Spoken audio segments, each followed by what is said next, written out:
Nyasi mar ariyo madhialo nam e pinje mag Afrika ma ugwe ochakore ayanga e kaunti ma Mombasa. Nyasi ma bende igeno ni biro konyo bero sekta ma limbe. Kaluwore gi tend kaunti ma Mombasa kod jokanyo e sekta ma limbe, nitie dwaro mar chiwo tiegruok ne jodak ma dho wadh nam chumbi e wi yore mag rito alwora mar nembe.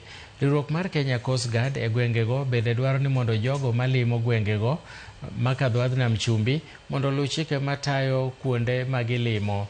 Nyasi no ni kod piem mar tuke mopogore opogore kaka kwang'o yie kendo biro riwo oganda ma kwan gi ni malo.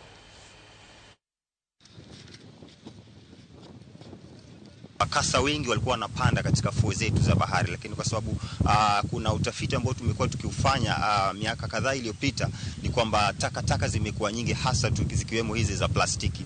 Kwa hivyo ni moja kati ya lengo ambalo kwamba litaweza kuhusisha jamii kujua kwamba wakati wanatupa takataka zao, hizi takataka hazibaki kwenye majumba yao. Would like to urge all members of the public to conserve our beaches, that is by avoiding pollution where necessary, especially the plastics, because the responsibility of keeping our beaches clean is for all of us. Na tungependa ili tamasha liendelee kukua na kuvutia zaidi, na katika hilo tamasha pia tunaangazia masuala ya conservation, kwa sababu tuko na lot of heritage ambayo iko along the Chuda Creek, na pia ambayo inatokana na masuala yetu ya bahari.